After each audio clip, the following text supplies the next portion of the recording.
क्या वाहियात चीजें देखते रहते हो? अच्छा लगता है बढ़ते बच्चों के सामने इस तरह की भाषा का इस्तेमाल करना। कुछ तो पर्दा रखो। ओफ़ो गीता, तुम भी हमेशा कोई ना कोई बहाना ढूंढ कर मेरे पीछे पड़ी रहती हो। बड़े हो चुके हैं बच्चे, सब समझते हैं। वो आजकल आपस में भी ऐसे ही बात करते होंगे। हाँ करते होंगे, लेकिन तुम्हारे सामने तो नहीं करते ना।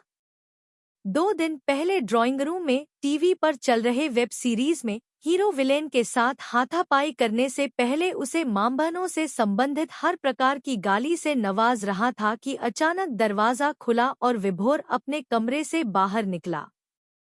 उसे देखते ही अशोक ने टीवी की आवाज बंद कर दी, लेकिन अब तक विभोर के कान सब सुन चुके थे और इन सब के बीच शर्मिंदा सी गीता अशोक की खाने की थाली रखकर तेजी से रसोई में चली गई। माँ को ऐसे झेंपता देखकर विभोर का चेहरा भी शर्म और गुस्से से लाल हो गया और वो खींच कर बोल पड़ा, क्या है पापा, आप क्या क्या देखते रहते हो? इतना ही पसंद है तो अपने लैपटॉप पर देखा करिए ना। अरे यार, अचानक से गालियां देने लग गया हीरो। मुझे सपना थोड़ा न आना था कि वो ये सब बोलने लगेगा। आवाज बंद तो कर दी न मैंने, दांत निपोर कर अपनी झेंप मिटाने का प्रयास करता अशोक बोला। विभोर कहना तो चाहता था कि हमेशा यही होता है, आपको तो कभी भी नहीं पता चलता, जबकि इस तरह के वेब सीरीज में कहानी कम और वाहियात गालियां ज्यादा होती हैं। लेकिन पिता का लिहाज करके चुप रह गया। अब तो ये रोज का काम हो गया था। कोरायना तो बहुत से खौफनाक मंजर दिखाकर चला गया था, पर कुछ और भी था जिसकी भरपाई ये परिवार कर रहा था, और शायद ये परिवार ही नहीं, आज अधिकांश परिवारों में यही दृश्य है। लॉकडाउन के दौरान टीवी पर रोज आने वाले सीरियल बंद हुए तो अशोक जैसे टीवी प्रेमियों के दिल में मायूसी छा गई। पर उसके बाद ही शुरू हुआ वेब सीरीज और ओटीटी का सिलसिला, जिसने अशोक जैसे लोगों को थाली में परोसकर मनोरंजन दिया। बस तभी से ये सब लोग अशोक के टीवी प्रेम का हर्जाना भर रहे हैं। ये घटना तब की है जब लॉकडाउन के तकरीबन 2 साल बाद स्कूल और ऑफिस वगैरह सब पूरी तरह से खुल चुके थे। इस परिवार में अशोक, उसकी पत्नी गीता और 2 बेटे विभोर और सौरभ हैं, जो अब उम्र के उस पड़ाव पर हैं जब बच्चे न रहकर वयस्कों की श्रेणी में आने लगते हैं और शरीर में होते हार्मोनल बदलाव उनकी मानसिक स्थिति को भी प्रभावित करते हैं।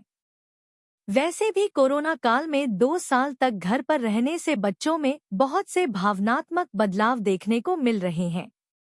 अशोक हमेशा से ही टीवी देखने का बहुत शौकीन है।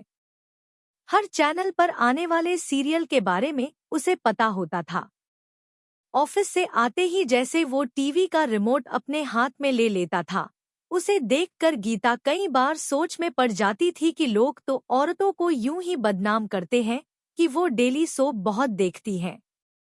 यहाँ तो उल्टा ही हिसाब है। कई बार वो हंसते हंसते अशोक को छेड़ती तो वो खिसिया कर जवाब देता, जुआ तो नहीं खेलता, शराब तो नहीं पीता, औरों की तरह दोस्तों की मंडली में तो नहीं जमा रहता आधी आधी रात तक। टीवी देखकर रिलैक्स होता हूँ, तुमसे वो भी बर्दाश्त नहीं होता। और गीता चुप लगा जाती। सच ही तो कहता है अशोक, बहुत बार तो किचन में खाना बनाते बनाते वो भी टीवी देखती और दोनों एक साथ थोड़ा समय बिता लेते। लेकिन जब से लॉकडाउन में सब लोग घर बैठे और टीवी पर नए प्रोग्राम आने बंद हुए, तब से अशोक को समय बिताना बहुत मुश्किल लगता था। तभी से उसे इंटरनेट पर वेब सीरीज देखने का चस्का लग गया था। उसके वेब सीरीज देखने से किसी को कोई ऐतराज नहीं था, लेकिन समस्या थी कि हर 2 मिनट बाद उसमें किसी न किसी के अंतरंग दृश्य होते थे और तकरीबन हर तीसरे डायलॉग में अभद्र शब्दों का भरपूर प्रयोग किया जाता था। शुरुआत में गीता ने ध्यान नहीं दिया, पर जब आए दिन यही सब ड्राइंग रूम के टीवी पर चलने लगा तो उसने अशोक को टोका था, क्या वाहियात चीजें देखते रहते हो? अच्छा लगता है बढ़ते बच्चों के सामने इस तरह की भाषा का इस्तेमाल करना। कुछ तो पर्दा रखो। ओफ़ो गीता, तुम भी हमेशा कोई ना कोई बहाना ढूंढ कर मेरे पीछे पड़ी रहती हो। बड़े हो चुके हैं बच्चे, सब समझते हैं। वो आजकल आपस में भी ऐसे ही बात करते होंगे। हाँ करते होंगे, लेकिन तुम्हारे सामने तो नहीं करते ना। जो बात बच्चों को समझानी चाहिए वो तुम्हें समझानी पड़ रही है। माता पिता और बच्चों के बीच मर्यादित व्यवहार ही तो बड़े छोटे का फर्क रखता है, और तुम खुद ही उन्हें उकसा रहे हो। तुम्हें पता है मुझे कितनी शर्मिंदगी होती है जब अचानक से ऐसा कोई सीन आ जाता है और ऊपर से बच्चे भी सामने आ जाते हैं। गीता दबे स्वर में बोल रही थी। अच्छा अब तुम डिस्टर्ब मत करो, मैं ध्यान रखूंगा कि बच्चों के सामने ऐसा कुछ न हो। मैं टीवी ही बंद कर दिया करूंगा। अशोक बेसब्री से गीता को टालता हुआ बोला। तुम अपने बेडरूम में जाकर देख लिया करो। आज गीता भी जिद पर आ गई थी। दरअसल पिछले दिन विभोर ने सकुचाते हुए उससे कहा था कि ड्राइंग रूम में आते समय भी झिझक होती है कि पता नहीं पापा क्या देख रहे होंगे। उसे तो गीता ने हंसते हुए टाल दिया था कि तू भी दादाजी की तरह गला खंखार कर आया कर। लेकिन दिल में तो वो समझ रही थी कि अशोक के इस नए मनोरंजन के कारण बच्चों की नज़रों में उसकी गरिमा कम होने लगी है। इसीलिए आज वो अशोक के पीछे पड़ गई थी। बेडरूम वाला टीवी स्मार्ट टीवी थोड़ा न है जो उस पर ऑनलाइन प्रोग्राम आएंगे, तुम भी ना। अशोक ने गीता को ऐसे देखा जैसे वो मूर्ख हो। तो लैपटॉप पर देखो, अपने मोबाइल पर देखो, इतनी ही इच्छा है तो। पर यहाँ ये नहीं चलेगा। अब गीता गुस्से में थी। ठीक है नहीं देखता, कहकर अशोक गुस्से में रिमोट पटक कर उठ खड़ा हुआ। गीता ने चैन की सांस ली। चलो ऐसे ही सही, पीछा तो छूटा। पता नहीं यह वेब सीरीज वाले भी ऐसे ऐसे सीरियल क्यों बनाते हैं। क्या इनका कोई सेंसर बोर्ड नहीं होता, गीता के मन में आ रहा था।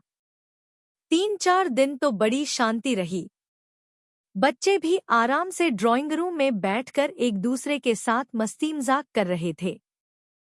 चाहे अशोक मुंह फुलाए घूम रहा था, लेकिन उसके बाद फिर वही ढाक के 3 पात।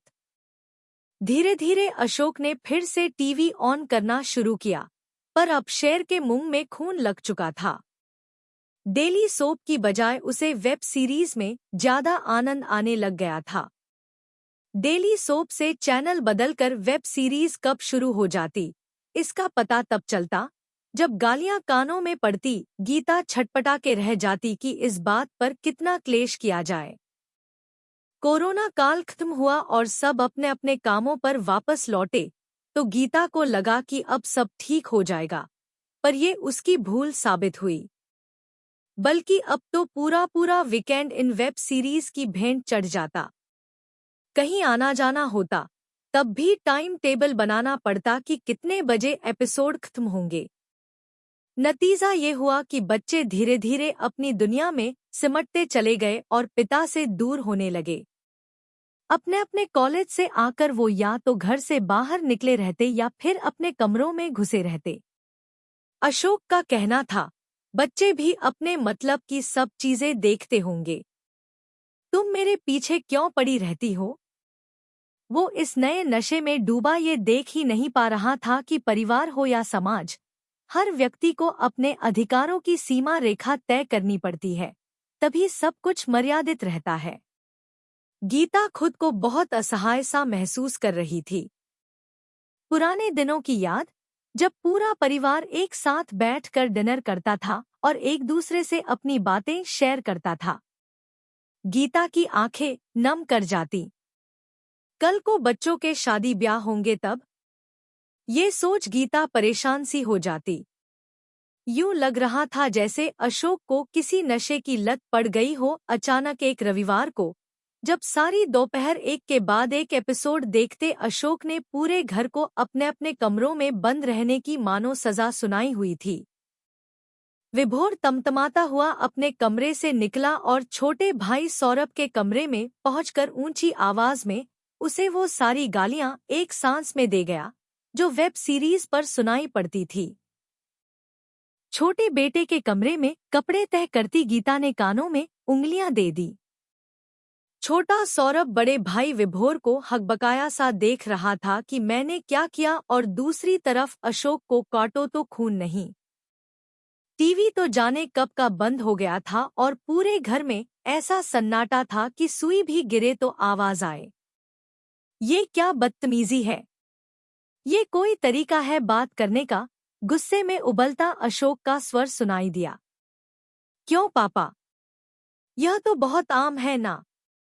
आपको भी सब गालियां पता है और हमें भी, और अब तो मम्मा भी रोज यहाँ बैठकर यही सब तो सुनती हैं। यह तो नॉर्मल हो चुका है अब हमारे घर में। तो अगर मैंने 2-4 गालियां दे दी तो क्या फर्क पड़ता है? बेटे की बात सुनकर गीता ने तो मुंह नीचे झुकाकर अपनी मुस्कान छुपा ली और छोटा बेटा हंसी छुपाने के लिए बाथरूम भाग गया।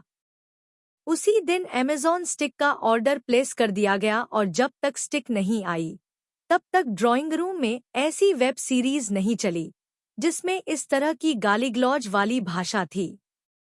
ये विडंबना नहीं तो और क्या है कि मर्यादा की सीमा रेखा खींचने के लिए एक बेटे को ये रास्ता अख्तियार करना पड़ा।